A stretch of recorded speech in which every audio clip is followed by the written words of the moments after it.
안녕하십니까. 신의교대 국방TV 데일리 디펜스입니다. 자, 여러분들 북한 열병식 보셨죠? 저는 정말 충격받았습니다. 이제 북한은 정말 핵보유국을 넘어서 재래식 전력에서도 완전 현대화를 이룬 탈퇴 환고를 했습니다.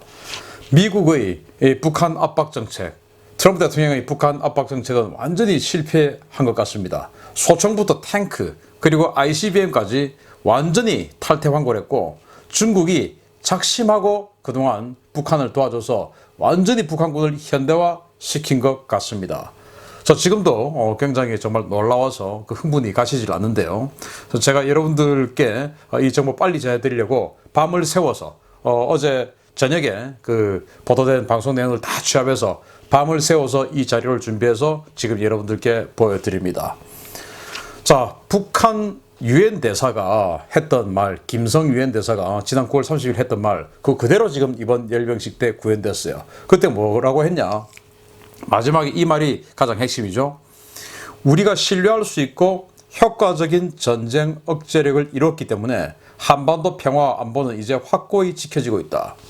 자신들은 이제 전략무기뿐만 아니고 전술무기, 재래식 무기 모든 것을 효과적으로 전쟁 억지력을 이뤘다. 이제는 군사력 완전히 그냥 목표 다 도달했다. 그렇기 때문에 한반도 평화 안보는 자신들의 의지에 달려 있다는 거예요. 확고히 지켜지고 있다. 그 말은 그냥 자신들의 의지에 따라 한반도의 평화 안보 달려 있는 것이지, 이제는 다른 나라가 자신들을 흔들 수 없다. 그리고 핵 포기 안 하겠다. 이 말을 김성이 했는데 그걸 이번 열병식 때 그대로 보여줬습니다. 자, 어떤 무기가, 신형 무기가 등장했나? 저는 이제 처음에 보병들이 쭉 나오는데 그 보병들의 모습을 보면서 깜짝 놀랐습니다. 여기 보시면 뭐 이 사진들, 영상들 많이 보셨을까요? 보병들마다 여기 이제 이 이어폰 같은 걸 다, 마이크 같은 걸 채용하고 있는데, 이건 물론 뭐 일반 그 보병사단은 아니겠죠. 다 특수부대원들로 보이는데, 이 특수부대원들 개개인이 전부 개개인 통신 장비가 있다는 말입니다. 사실 전쟁을 하고 전투를 할 때 가장 중요한 것이 통신이에요. 부대장의 통신, 분대장의 통신, 이런 것들이 얼마나 개인 이 전투원에게 확실하게 전달되느냐, 이게 제일 중요한데, 여기는 지금 개인 통신 장비가 지금 다 있습니다. 특수부대원들이. 그리고 총을 보시면 이게 AK-74, 그러니까 북한으로는 80-80 보총인데 이걸 완전히 현대화시켰어요. 여기 고배율 조정경을 달았죠. 그리고 뒤에 여기 이제 접철식, 그러니까 우리 K2 소총처럼 개머리판을 접는 그 접철식 개머리판을 달았습니다. 그리고 여기 이제 신형 손잡이, 그리고 소음기까지 붙였어요. 소음기는 이 고배율 조준경을 장착하고, 소음기는 왜 붙였는지 모르겠는데, 아무튼 이런 식으로 나름 전부 보병 장구를 현대화했고, 여기 보시면 무릎 보호대까지 있어요. 제가 우리 군에 이 팔꿈치 보호대, 무릎 보호대, 장갑 확실하게 있어야 된다, 수년 전부터 계속 주장해 왔는데, 우리 군도 이제서야 해나가고 있는 이것을 북한군 무릎 보호대가 있어야 각개전투, 전진무기탁 사격 자세를 취할 때, 몸을 던져야 될 때 이 무릎 보호대나 팔꿈치 보호대가 없으면 몸을 던질 수가 없죠. 살짝 뭐 흙이나 이런 거, 자갈 같은 거 제거하고 엎드려야 되니까 그러다가 죽을 수가 있죠. 이거는 뭐 미군은 진작에 이런 무릎 보호대를 다 했는데, 북한군도 이런 개인 장구, 무릎 보호대까지 완전히 현대화한 모습을 볼 수 있는데 놀랍죠. 자, 그런데 이 모습을 보게 되면 이 총은 아까 그 80-80 보총하고 달라요. 이거 지금 개머리판에 지금 탄창이 붙어 있습니다. 개머리판에 탄창이 붙어 있어요. 탄창의 앞에, 탄창 너머에 방아쇠가 붙어 있습니다. 이런 걸 불법식 소총이라고 하는데, 여기 이제 불법식 소총, 여기 이제 M16처럼 핸드가드가 있어요. 이렇게 손잡이, 그 손잡이 위에다가 또 조준경을 갖다 붙여놨습니다. 이 손잡이, 그리고 불법식 이 개머리판에 탄창이 붙어 있는 모습, 여러 가지 모습을 봤을 때 이건 중국의 95식 소총하고 똑같습니다. 그래서 중국의 95식 소총이 대량으로 북한군 특수부대에 장비가 됐지 않는가. 왜냐, 이 AK-74나 AK-47 계열은 길이가 깁니다. 그런데 특수부대원들은 이 아주 좁은 공간에서 시가전도 해야 되고 이렇게 하기 때문에 이 특수부대원들의 총은 짧아야 돼요. 그런데 북한군 총은 다 길죠. 그래서 중국군 95식 소총이 북한군으로 대거 들어가지 않았나. 그런데 이건 뭡니까? 북한에 군사장비 수출하면 안 되죠. 그러면은 중국이 대북한 제재 완전히 무시하고 이런 장비들 다 집어넣었다는 말입니다. 아까 처음에 보셨던 이런 장비들까지 사실은 전부 중국제죠. 이거 중국이 대북한 제재 완전히 다 무시하고 이 모든 장비들을 북한에 제공해줬다. 그래서 북한군 현대화에 중국이 엄청나게 기여하고 있는데 그게 이거 하나뿐이 아닙니다. 이거는 뭐 완전히 그냥 중국에게 빼도 박도 못한 상황인데 멍스입니다. 중국제 고기동 차량, 경장갑 차량이죠. 멍스. 우리 한국이 이번에 이제 기아 자동차에서 한국형 험비라고 해서 만들었죠. 그 한국형 험비 같은 그런 거예요. 중국이 만들고 있는 걸 이제 멍스라고 하는데 이거 지금 옆에 또 후방도어라든지 모든 것이 측면 라인을 보면 멍스하고 똑같아요. 다만 이 정면에 있는 이 라지에이터 그릴 이 부분만 살짝 디자인을 바꿨어요.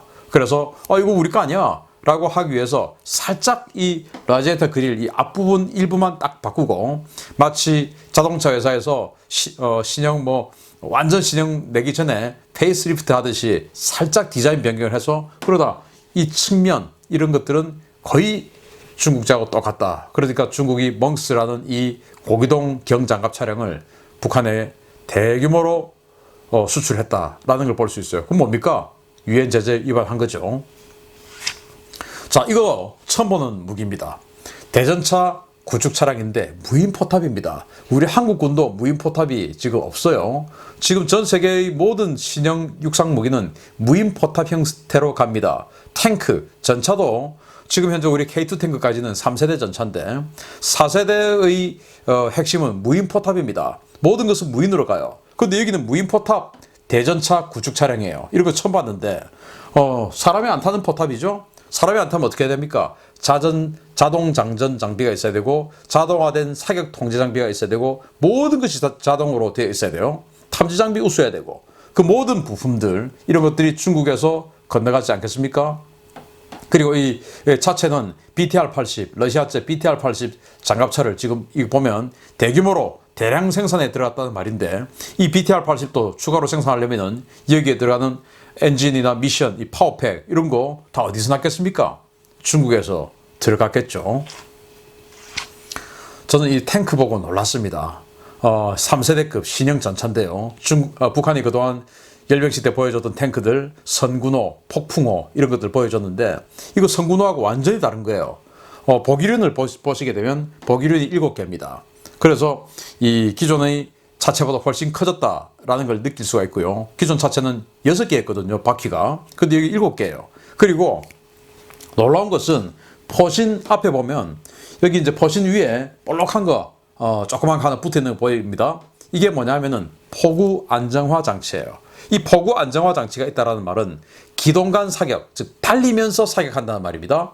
우리 한국의 K1 전차, K1A1 전차, K2 전차 이런 것들이 이 주포 포신 끝에 이런 게 달려 있습니다. 그게 이 달리면서 사격하기 위해서는 이 포구가 내 위치가 어느 정도 되는지 이런 거 딱 그 저거의 타겟하고 딱 맞춰놓고 이 타겟하고에 움직이도록 딱 맞춰놨거든요. 이 포구 안정화 장치가 있다는 것은 이 북한군 탱크는 이제 달리면서 사격할 수 있는 능력을 가지게 됐다. 그동안 우리는 북한군 탱크는 달리면서 사격할 수 없고 사격하기 위해서는 무조건 서서 돌려서 사격해야 된다. 그러니까 우리 한국 탱크는 달리면서 쏠 수 있고 북한은 사격하기 위해서 반드시 쏴야 되니까 우리가 전차전에서 압도적으로 우위에 설 수 있다 라고 생각했는데 이번 이 북한 신형 전차는 달리면서 사격할 수 있습니다. 또 있습니다. 여기 제가 포탑 위에다 동그라미 많이 쳐놨는데 이게 뭐냐? 조준경 그리고 적외선 탐지 장비 이런 것들입니다. 조준경이 2개 이상 있다. 이 말은 포수 조준경이 따로 있고 그리고 전차장 조준경이 따로 있다는 겁니다. 전차장도 적을 타겟팅해서 조준할 수 있고 포수도 적을 타겟팅해서 조준할 수 있습니다. 이 말은 뭐냐? 3세대 전차의 기본인 헌터 킬러 능력을 가지고 있습니다. 사격하고 있을 때 다른 표적을 헌팅하는 거예요.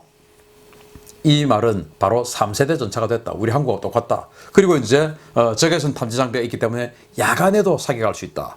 그동안 북한군은 야간에 전투할 수 없는 탱크였습니다. 야간전 능력이 없었으니까. 그런데 여기는 야간전 능력까지 가지고 있습니다. 그리고 뒤에 보면 이런 슬랫 아머를 갖다 붙여놨어요. 우리 K2 전차도 최신형인 K2 전차도 이거 없습니다. 제가 10년 전부터 우리 육군에게 이런 거 있어야 된다. 엔진을 보호해야 되지 않느냐. 이거 돈도 얼마 안 하는데 왜 안 하냐? 라고 주장을 했는데 우리는 안 하고 있어요. 그런데 여기는 지금 전 세계의 최신 트렌드를 따라서 후방에 엔진을 보호하기 위해서 슬레드아머까지 갖다 달았습니다. 엄청난 발전이죠. 이거는 지금 여러 가지 형상, 이런 것들, 큐폴라라든지 이런 형상을 봐서 성군호를 개량한 게 아니고 전혀 다른 차체를 새로 신조 개발한 것이다 라고 판단이 되고, 뭐 포탑 형상 보면 우리 K1이나 미국의 M1 전차하고 거의 비슷하게 생겼죠, 형상이. 이 전차하고 우리 K1 전차가 싸워서 필승을 자신할 수 있을까? 저는 지금 자신할 수 없다라는 그런 겁이 납니다. 정말 무서운 이야기예요. 자주포. 자주포인데 이 자주포를 보면 뭐 K9 자주포하고 굉장히 흡사하게 생겼습니다. 또 K9 자주포하고 흡사하게 생겼지만 중국의 PLZ-45 자주포하고도 흡사하게 생겼어요. 그리고 이 포탑 위에 아무리 살펴봐도 포경이라는 이 조준 장비가 없어요.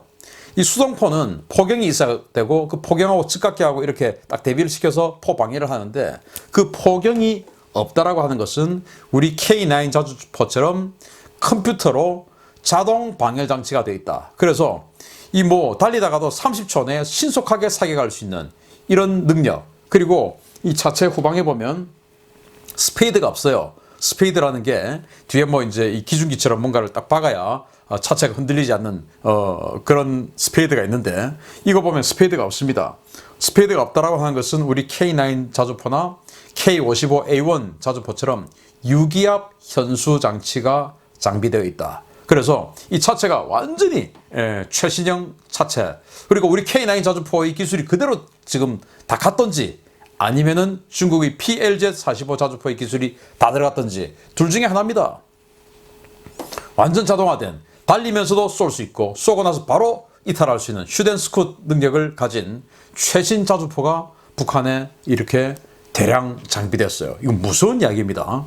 지금 뭐 미사일 이야기만 하는데 이 재래식 전력 진짜 완전히 탈퇴환골해버렸어요. 자, 240mm 방사포, 우리 서울을 불바다 하겠다고 하는 그 방사포인데 지금 이제 12연장 보입니다. 여기에 차체가 바뀌었어요. 기존 차체하고 완전히 다릅니다. 이렇게 차체가 바뀌었다고 하는 것은 북한이 트럭을 대량 생산하고 하는 나라가 아닌데 이런 새로운 차체가 대량으로 들어갔다? 어딘가에서 들어간 거겠죠? 어디서 들어갔겠습니까? 중국에서 들어갔겠죠. 중국이 유엔 제재를 완전히 위반하고 북한의 이런 군사무기 장비로 전용될 수 있는 차체를 대규모로 수출했다는 정황 아니겠습니까? 자, 이 300mm 방사포입니다. 이 300mm 방사포가 신형 차체가 적용됐어요. 신형 차체가 적용됐는데 차체 한번 보시면 궤도형 차체인데 여기 바퀴가 보기륜이 무려 10개나 있습니다. 아까 탱크가 보기륜이 7개 있는데 이거는 보기륜이 10개나 되다 보니까 거의 뭐 탱크보다 최소 한 2m 정도 더 길겠죠. 이 말은 탱크와는 전혀 다른 새로운 차체를 만들었다라는 겁니다. 그리고 그렇게 해서 지금 이 전혀 다른 차체를 만들었으면 그게 들어가는 엔진, 미션, 당연히 탱크와 출력이 다를 수가 있는데 이런 것들은 새로 또 어디서 들어가겠습니까? 북한이 이런 엔진이나 미션 같은 이 파워팩을 뭐 종류대로 다량으로 생산할 수 있는 그런 나라 아니지 않습니까? 또 생산한다 하더라도 그 부품은 또 어디서 들어가겠습니까? 당연히 중국에서 들어갔겠죠. 이거 중국 정말 큰일 날 일 지금 계속하고 있는 겁니다. 유엔 뭐 하고 있었는지 모르겠어요. 그리고 아까 그 탱크, 그리고 이 300mm 방사포, 이걸 보면 색깔이 사막색입니다. 근데 북한은 사막이 없죠. 그런데 왜 이렇게 사막색으로 만들었냐? 저는 이걸 이란에 수출하려고 만들었지 않을까. 자기네들도 쓰고 이란 그리고 시리아에도 수출하려고 만들었지 않을까. 전 세계에서 지금 미국이 가장 유심히 바라보고 있는 이 불량 국가가 북한, 이란, 시리아 아닙니까? 이 3대 불량 국가들이 북한적 무기를 가지고 재래식 전력을 강화하는, 그리고 여기에 지금 중국이 끼어들어서 이란에 이제 10월 달부터 재래식 무기 판매할 수 있는 여건이 되었으니까, 제재가 해제됐으니까 이 북한 무기 판매하는 것을 중국이 중간에서 중개를 해줄 수 있는 겁니다. 이거 잘 봐야 됩니다. 자, 여기 이제 초대형 방사포인데 400에서 600mm 정도 되는 초대형 방사포죠. 이 차량도 새로 나온 겁니다. 이 차량 어디서 나왔겠습니까? 아니, 북한이 이렇게 다양한 트럭이 있는 나라입니까? 없죠. 역시 중국에서 들어갔습니다. 이렇게 북한의 재래식 무장을 강화시켜 주는데 중국이 너무나 혁혁한 기여를 몰래 숨어서 했다. 정말 역시 또 이제 지대함 미사일입니다. 지대함 미사일인데 여기는 보면 바퀴가 6개입니다. 보기륜이 6개죠. 아까 300mm 방사포는 보기륜이 10개였어요. 여기는 6개입니다. 즉 다른 차량이란 말입니다. 그리고 여기는 이 과거에 이 지대함 미사일, 이 러시아의 우란 미사일을 북한이 국산화한 그런 미사일로 우리가 판단하고 있는데 사거리가 100에서 한 150km 되는 지대함 미사일이에요. 과거 스틱스 지대함 미사일 같은 경우는 발사 차량 하나에 한 발 또는 두 발만 장착하고 다녔는데 이건 이제 여기 보시면 8발입니다. 8발을 장착을 하고 있다고 하는 것은 거의 뭐 과거 스틱스 한 개 포대의 역할을 이 차량 한 대가 해낸다는 말이고, 이걸 이제 우리 한미연합군이 북한에 상륙할 때 딱 갖다 놓고 쏴버리면은 우리 상륙함들 치명상을 입을 수가 있죠. 침몰할 수 있죠. 이런 것들 차량 만드는데 중국이 전부 기술 제공했다, 부품 제공했다. 다른 차량이니까 탱크 보기륜 7개, 그리고 이거는 보기륜 6개, 그리고 300mm 방사포는 보기륜 10개. 여기 또 보기륜 6개짜리 또 나오네요. 북한판 에이테킴스. 우리 한국의 KT즘 미사일하고 아주 똑같이 생긴 그 미사일인데 이거 북한도 아마 우리 KT즘 기술을 훔쳐갔는지 우리 ADD에서 빼갔는지 알 수가 없어요. 한국의 KT즘하고 전술지대지 미사일 벙커버스터 해가지고 북한의 그 갱도형 방사포 그거 때리는, 서울 불바다 하겠다는 갱도 진지 그거 때리는 용도로 우리가 KT즘 만들었지 않습니까? 그거하고 똑같은 거예요. 그 차량들 그리고 그 미사일 어디서 이런 부품들이 들어왔을까요? 자, 그리고 또 새로운 차량 또 나왔습니다. 이거는 북한이 이스칸데르형 미사일, 그러니까 전술 탄도미사일인데 종말 단계에서 마지막 단계 진입 단계에서 회피기동 편심 탄도 비행을 하는 그 미사일입니다. 뭐 불상의 발사체라고 했던 바로 그건데 이 궤도를 보면 이건 또 궤도가 또 보기륜이 8개예요. 보기륜 6개짜리, 보기륜 7개짜리, 보기륜 8개짜리, 보기륜 10개짜리. 궤도가 너무너무 다양하게 나옵니다. 이 모든 이 바리에이션들을 도대체 누가 설계해줬고 누가 부품 지원, 이 트랜스미션 또 엔진 이런 파워팩을 누가 이렇게 다양하게 제공을 해 주었을까요? 또 그리고 이 엑스칸데르 미사일 같은 경우는 우리가 요격할 수도 없죠. 패트리어트 미사일로 막지도 못합니다. 그걸 이렇게 대량으로 만들어냈다라고 하는 거 정말 무서운 이야기인데, 자, 이거 보고 저는 또 놀랐어요. 이것도 이제 처음 나온 건데 신형 방공 시스템입니다. 지대공 미사일인데 이걸 제가 모양을 아무리 살펴봐도 이걸 뭐 방송에서는 어떤 분들은 이걸 레이더 시스템이라고 하던데 레이더 시스템이 아니고 여기 레이더 시스템과 같이 중간에 발사기도 여기 중간에서 미사일이 올라가요. 발사기가 있는 것으로 저는 판단합니다. 중국에서는 이걸 HQ-17이라고 해서 중국이 가지고 있고요. 그리고 원형은 러시아의 토르 M1입니다. 토르라는 미사일이에요. 야전 방공 미사일인데 사거리가 12에서 15km. 그러니까 기갑 부대들을 움직이면서 지원해주는 그런 역할도 하고, 그리고 이제 아주 중요 시설들 거점 방어도 하고 하는 그런 미사일인데, 이 최신형 미사일이 러시아의 토르 M1 최신형 미사일이 중국의 HQ-17 최신형 미사일이 어떻게 지금 북한에 들어가서 이렇게 보여줄 수가 있는지, 또 트럭은 또 처음 보는 거예요. 어떻게 이렇게 다양한 트럭들이 북한에 있을 수가 있는지, 이게 북한에서 다 전부 다 만들었을까요? 아니죠. 북한이 이렇게 디젤 엔진, 트럭형 디젤 엔진 대규모로 만들 수 있는 나라입니까? 아니지 않습니까? 자, 또 신형 방공 시스템인데 이건 북한판 S300입니다. 지난 2016년 열병식 때 보여줬던 S300 트럭이 이거예요. 근데 트럭이 바뀌었죠? 바뀌었습니다. 발사 차량이. 그런데 이거하고 미사일도 바뀌었어요. 미사일은 이게 좀 짧습니다. 그런데 이번에 보여줬던 미사일은 깁니다. 그러면 아예 미사일 바꾼 걸까요? 아닙니다. 러시아의 S300 방공 시스템을 보면 단거리 미사일, 중거리 미사일, 장거리 미사일 다 있어요. 그러니까 이 북한의 이 S300 시스템을 보면 러시아가 가지고 있는 그런 풀세트 다 가지고 있는 겁니다. 왜냐? 이 중간 이 짧아 보이는 16년에 보여줬던 이 미사일 같은 경우에 러시아의 S-300 미사일 시스템 중에서 9M96이라고 하는 그 중거리 미사일이 있어요. 한 150km 정도 날아가는 미사일인데, 이거는 이제 기초적인 탄도미사일 요격 능력도 있고 전투기를 주로 요격하는 미사일이고, 이번에 보여준 이 미사일은 역시 S-300 방공 시스템에 들어가는 미사일인데, 이건 48M6라고 하는 미사일이에요. 이건 사거리가 250km에서 최대 400km까지 날아가는데, 이 미사일이 덩치가 크다 보니까 당연히 기동성은 조금 떨어집니다. 그렇지만은 목표 타겟이 달라요. 이건 전투기를 요격하는 거지만, 이건 폭격기나 공중급유기, 조기 경보기 이런 것들을 타격하는 미사일입니다. 그런 대형 기체들은 기동성이 좀 둔중하죠. 그런 것들을 때리는, 그러니까 멀리서 한미연합군의 폭격기를 때린다든지 한미연합군의 수송기, 조기 경보기 이런 것들을 때리는 역할을 400km, 북한의 주장으로는 400km라고 하니까 이런 최신형 방공 시스템을 북한이 가지고 있다. 정말 놀라운 일입니다. 그리고 이제 SLBM 북극성 4A라고 하는 SLBM을 보여줬는데, 이게 지난 북극성 3형보다는 훨씬 더 굵어졌어요.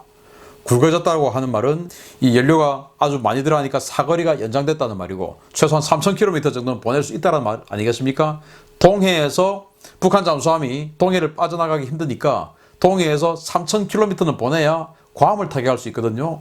이 덩치로 봐서 괌을 타격할 수 있는 덩치로 보이고, 그리고 이 지름으로 봐서 다탄두 형상으로 보인다. 탄두가 최소 3개는 들어갈 수 있는 그런 탄두 형식으로 보인다 라는 거예요. 이제 이것을 바다에 몰고 나와서 바다에서 쏘는 모습을 보여준다면 정말 세계가 깜짝 놀랄 그런 일이 되겠습니다. 바로 미국이 가장 긴장했던 그 무기 보여준 겁니다. 지난 북극성 3형보다 훨씬 더 굵어진 모습을 보여주면서 이제 실전 배치할 수 있다, 괌 때릴 수 있다 라는 과시를 한 겁니다.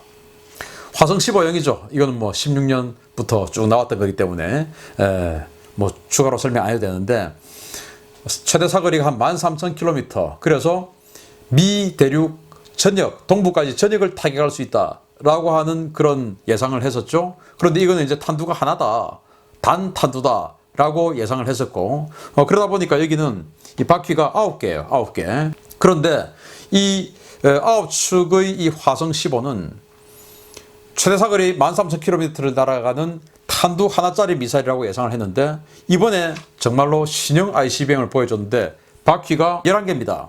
그러니까 화성 15보다 바퀴가 2개가 더 많아졌죠. 바퀴가 11개가 됐으니까. 자, 그런데 당연히 굵기도 더 굵어졌습니다. 지름이 더 늘어났죠.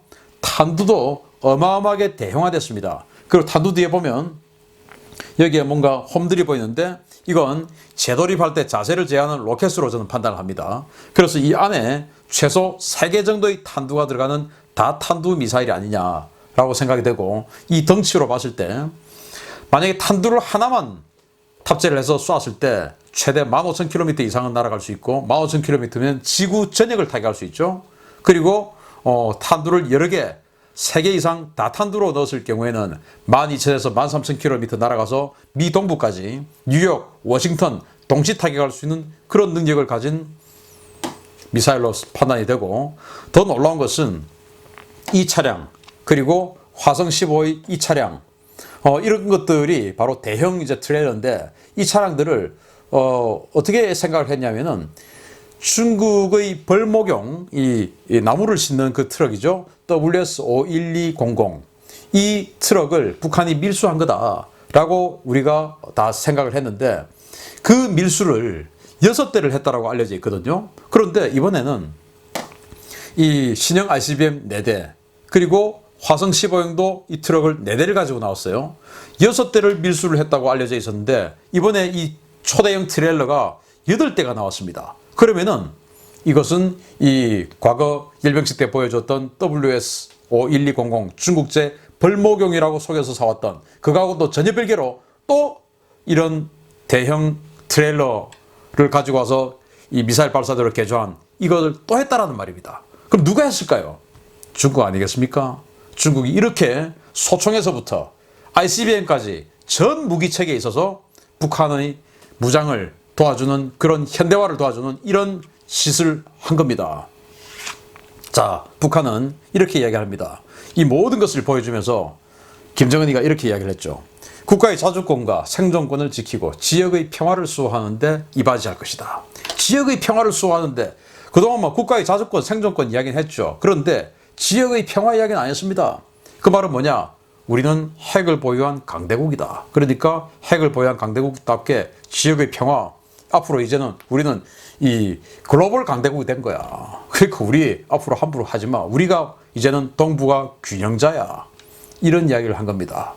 누가 이렇게 북한이 이렇게 군사력을 완성하는데 핵무기뿐만 아니고 재래식 무기까지 완성하는데 누가 도와줬습니까?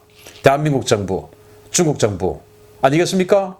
이거 반드시 밝혀내서 그리고 이런 상황에 전자권 전환 타령하고 있는 이 정부 이렇게 해서 우리 안보가 지켜지겠습니까? 정말로 한반도 안보 상황이 우호적으로 바뀌었습니까? 반성하십시오. 추가적으로 분석할 내용이 있으면 더 분석해서 여러분들께 알려드리겠습니다. 마치겠습니다. 감사합니다.